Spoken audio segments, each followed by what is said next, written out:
सब क्या हो रहा है? ये सब हिंदू बस्ती है। इनमें से किसी ने भी रूलिंग पार्टी को वोट नहीं दिया, इसलिए इन्हें सजा दी जा रही है। क्या हमारा हिंदू होना इतना बड़ा गुनाह है? आपका हिंदुस्तान की सरजमीं पर इस्तकबाल करता हूँ। आप में से ज्यादातर लोग बर्मा म्यांमार से भगाए गए हैं। हम जल्द ही हिंदुस्तान की आबादी का आधा हिस्सा होंगे। तुम काफिरों को मारने से हमें जन्नत नसीब होती है। किसी को मार के जो जन्नत नसीब हो, तुम क्यों हो ऐसे जन्नत में? आने वाले 5 से 10 सालों में ही इस्लाम का झंडा फिर से बुलंद करेंगे। मुझे तुम्हारा धर्म कबूल है। आपका इस्लाम में इस्तकबाल है। क्या ये आपको कबूल है? कबूल है। मेरे साथ आए हुए लोग 2000 देकर इस देश के नागरिक बन चुके हैं।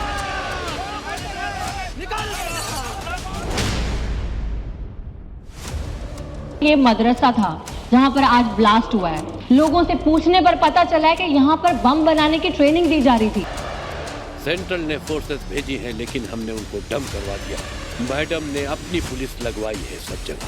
बारी बारी देख कर लो, नहीं तो मर जाएगी मेरी बच्ची। क्या हम अपने बंगाल ओबीसी रिजर्वेशन में अपने रोहिंग्या, बांग्लादेशी, मुस्लिम भाइयों को जगह दे सकते हैं? इस पर हमने कॉमेडी बिठाया है। तो हेलो दोस्तों, आज हम बात करेंगे कि जो मूवी का जो ट्रेलर रिलीज हुआ, जो मूवी रिलीज होने वाली है, the diary of West Bengal. ठीक है, तो एक्चुअल में बात यह है कि जो डायरी ऑफ वेस्ट बंगाल है ना, ये जो मूवी है इसमें जो स्टोरी है, ठीक है, कि कैसे बांग्लादेश के मतलब जो रोहिंग्या मुसलमान है ना, मतलब म्यांमार वाला जो इलाका है वहाँ जो रोहिंग्या मुसलमान है ना, उन सब ने अपने यहाँ बहुत सारी हिंदू और बौद्ध है ना महिलाओं का कत्लेआम किया है ना, और उनके साथ गलत किया है ना, और वहाँ क्या किया कि वहाँ दफन कर दिया उन सबको। तो इसके बाद जब बौद्धों ने क्या किया, इसका विरोध किया है ना, बौद्धों ने जब विरोध किया तो वो सब वहाँ से भागकर इंडिया में आए और कुछ बांग्लादेश में गए। तो जो इंडिया में एक तरीके से होता है ना कि मुसलमानों को मौलानाएँ जो होते हैं, मौलाना वगैरह भड़का देते हैं तो भड़क जाते हैं। ठीक है, तो मुस्लिम युवा को सोचना चाहिए कि क्या सही है क्या गलत। वो किसी मौलाना वगैरह के बहकावे में नहीं आना चाहिए उन्हें, लेकिन फिर भी कुछ मौलाना वगैरह, अब जानते हो मौलाना भड़काते हैं तो कुछ लोग बहक ही जाते हैं। तो ठीक है, तो जो आपका West Bengal, the diary of West Bengal जो मूवी की स्टोरी है वो ये है कि म्यांमार वाला जो इलाका है रोहिंग्या मुसलमान, वो भारत में आते हैं और कैसे पश्चिम बंगाल के जो हिंदू समुदाय के लोग हैं कैसे उनकी बहन बेटियों को उठा ले जाते हैं। ठीक है, और कैसे उनसे ज़बरदस्ती शादी करते हैं और इसके बाद शादी करते हैं, इसके बाद उनके साथ गलत करते हैं। ठीक है, और उन्हें मुस्लिम धर्म क्या करते हैं अपनाने के मजबूर कर देते हैं और ज़बरदस्ती, ठीक है, ताकत के बल पर, और वहाँ की पुलिस प्रशासन वगैरह केवल देखती है। तो ये सारी चीज़ें हैं, है ना।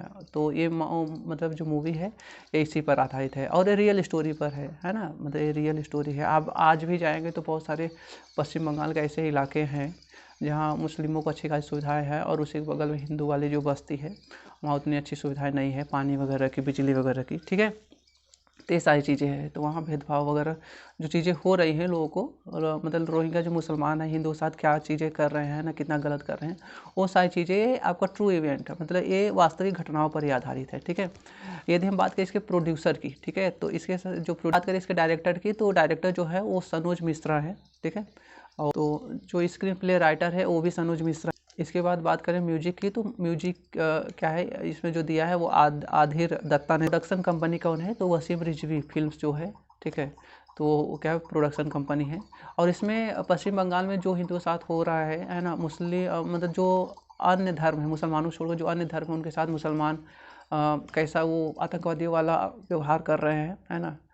तो मतलब आतंकवादी नहीं, मतलब ऐसा आतंकवादी जो मुस्लिम है ना, मतलब कि आतंकवाद से प्रेरित है, उनका पता नहीं क्या क्या चीज़ें हैं, तो उससे जो प्रेरित है वो सारी चीज़ें क्या कर रहे हैं, वो सारी चीज़ें हिंदुओं के साथ वो सारी चीज़ें इसमें दिखाया गया है। ठीक है, तो ये जो मूवी है रियल स्टोरी पर आधारित है। तो हमें लगता है आप सबको देखना चाहिए पश्चिम बंगाल में क्या हो रहा है हिंदुओं के साथ, वो सारी चीज़ें इसमें क्या है निहित है। ठीक है, तो हम उम्मीद करते हैं आप सबको ये मूवी पसंद आएगी। ठीक है, और जो वहाँ की सरकार है, पश्चिम बंगाल जो सरकार है वो भी क्या करती है, उन्हें रोहिंग्या मुसलमानों को वो आधार कार्ड वगैरह बनवा रही है ना, वोट देने का अधिकार दे रही है इस तरीके से, ठीक है। जबकि ये जो आधार कार्ड वगैरह जो ये सारी नागरिकता वाला जो प्रावधान है ये केंद्र सरकार के अंतर्गत आता है, लेकिन राज्य सरकार मनमाने तरीके से वहाँ काम करे इस तरीके से, ठीक है।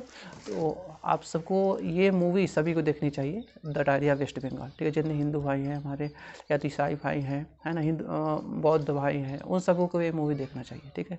सिख भाई हैं, जैन भाई हैं, है ना, बौद्ध, ठीक है। तो इन सबको क्या करना चाहिए, मूवी देखनी चाहिए, ठीक है। तो हमें लगता है आप सबको ये सारी चीज़ें समझ में आई होगी, ठीक है। यहाँ तक देखने के लिए आप सबका ढेर सारा थैंक यू।